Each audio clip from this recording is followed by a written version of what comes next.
കഴിഞ്ഞ 8-ാം തീയതിയാണ് കോഴിക്കോട് അണ്ണാടിക്കൽ സ്വദേശി PM സുജിത്തിൻ്റെ വാട്സപ്പിലേക്ക് അവസാനമായി അർജുൻ്റെ വോയിസ് മെസ്സേജ് വന്നത്. ശിരൂരിൽ ദുരന്തത്തിൽ അകപ്പെടുന്നതിൻ്റെ 8-ാം ദിവസം മുമ്പാണ് അർജുൻ കൂട്ടുകാരൻ സുജിത്തിന് മെസ്സേജ് അയച്ചത്.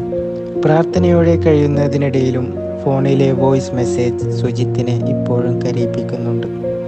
ഡാ കുട്ടു, ലൈസൻസ് നമുക്ക് കർണാടകയിൽ നിന്നെടുക്കാം. പറ്റുന്ന ലോഡ് വന്നാൽ ഞാൻ വിളിക്കും. ഇതായിരുന്നു സന്ദേശം. കുട്ടു എന്നാണ് അർജുൻ വിളിക്കാറുള്ളത്. ദീർഘദൂര യാത്രകളിൽ കൂടെ പോകാറുണ്ടെന്ന് സുജിത്ത് ഈ വിവരം ഓൺലൈനിലൂടെ ഏഷ്യാനെറ്റ് ന്യൂസിനോട് പറഞ്ഞു.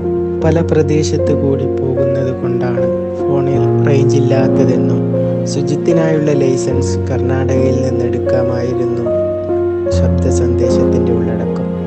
അടുത്തൊരു വലിയ ലോഡ് ലഭിച്ചാൽ ഒരുമിച്ച് പോകാമെന്നും അർജുൻ മെസ്സേജിൽ പറയുന്നു.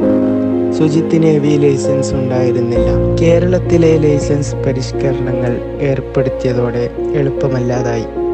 അതുകൊണ്ടാണ് കർണാടകയിൽ നിന്ന് ലൈസൻസ് എടുക്കാമെന്ന് അർജുൻ സൂചിപ്പിച്ചത്. തന്നെ വിളിക്കുമെന്ന് പറഞ്ഞ് ആ ചാറ്റ് അവസാനിച്ച ആ സുഹൃത്തിനുണ്ടായ അപ്രതീക്ഷിതമായ ഒരു ദുരന്തം മാനസികമായും തളർത്തിയെങ്കിലും അർജുൻ തിരിച്ചു വരുമെന്നും വിളിക്കുമെന്നുള്ള ഉറച്ച വിശ്വാസത്തിലാണ് കർണാടകയിലേക്ക് 3 തവണ ലോഡുമായി അർജുൻ്റെ കൂടെ പോയതായി സുജിത്ത് ഓർക്കുന്നു. മിക്ക സമയത്തും അർജുൻ തന്നെയാണ് ലോറിയുമായി പോയിരുന്നത്. കൂടുതൽ ലോഡ് ഉണ്ടാകുന്ന സമയത്താണ് തന്നെ വിളിക്കാറുള്ളതെന്ന് സുജിത്ത് പറയുന്നു. മറ്റാരും കൂടെയില്ലാതെ ഇത്രയും ദൂരയാത്ര പോകുന്നത് അപകടം അല്ലേയെന്ന് ഒരു തവണ അർജുനോട് ചോദിച്ച സംഭവം വിഷമത്തോടെ സുജിത്ത് ഓർക്കുന്നു. ഒറ്റക്കാവുന്നതാണ് നല്ലതെന്നും അപ്പോൾ എനിക്ക് എന്നെ മാത്രം ശ്രദ്ധിച്ചാൽ മതിയല്ലോ എന്നായിരുന്നു അന്ന് അർജുൻ്റെ മറുപടി. ലോറിയിൽ നിന്ന് ചായ കുടിക്കാൻ വേണ്ടി ഇറങ്ങിയപ്പോഴാണ് അർജുൻ അപകടത്തിൽപ്പെട്ടതെന്ന് കരുതുന്നില്ലെന്ന് സുജിത്ത് പറയുന്നു. അധികം ചായ കുടിക്കുന്ന ശീലമില്ലായിരുന്നു. വണ്ടിയിലുറങ്ങി രാവിലെ എഴുന്നേറ്റാലും പുറത്ത് നിന്ന് ചായ കുടിക്കുന്ന പതിവില്ല. ലോറിക്കുള്ളിൽ തന്നെ അകപ്പെട്ടിരിക്കാനാണ് സാധ്യത. ലോറിക്കുള്ളിൽ ഭക്ഷണം എപ്പോഴെങ്കിലും കഴിക്കുന്ന രീതിയാണ് അർജുൻ്റെതെന്നും സുജിത്ത് പറയുന്നു.